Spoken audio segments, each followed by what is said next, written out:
राधे राधे। श्री शिवाय नमस्तुभ्यम। नमस्कार।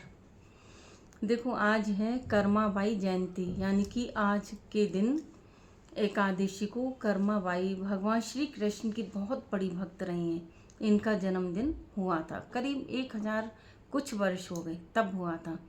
तो एक बार इनके माता पिता कर्माबाई की पुष्कर जी गए थे तीर्थ में।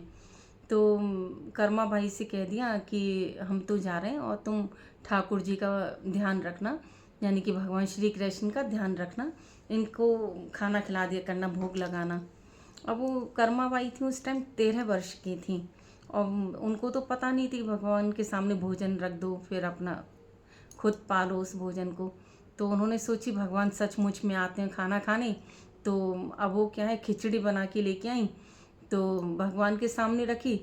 अब भगवान तो ऐसे साक्षात रूप से तो आते नहीं है खाना खाने के लिए। अब कर्माबाई को लगा कि भगवान तो अभी तक आ नहीं रहे। अब तो वो सुबह से शाम हो गई, कर्माबाई भी भूखी रही, कह रही भगवान जी तो आ नहीं रहे। अब भगवान ने सोचा ये तो बहुत भूली है, अब जाना ही पड़ेगा भोजन करने के लिए।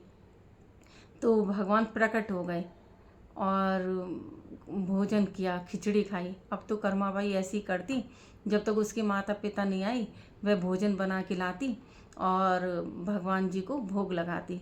जब उसके माता पिता लौट कर आए तो पूछा, बेटी भोग लगा दिया? बोली हाँ मैं लगा दी, भगवान जी आ जाते थे खिलाती थी मैं।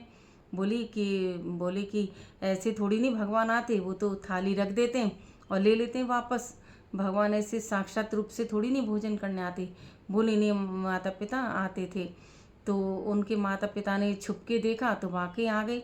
अब तो उनकी आंखों में आंसू आ गए। बोले ठाकुर जी, हम तो इतने वर्षों से आपकी तपस्या कर रहे थे, पूजा कर रहे थे, तो आप प्रकट नहीं हुए और मेरी मतलब पुत्री पर प्रकट हुए। तो उन्होंने हाथ जोड़ लिए, बहुत बहुत धन्यवाद दिया। तो इस तरह से कर्माबाई भगवान का भोग लगाती थी। जगन्नाथ जी फिर जाके रहने लगी, वहाँ भोग लगाने लगी। आज भी जगन्नाथपुरी में खिचड़ी का ही भोग लगता है। राधे राधे।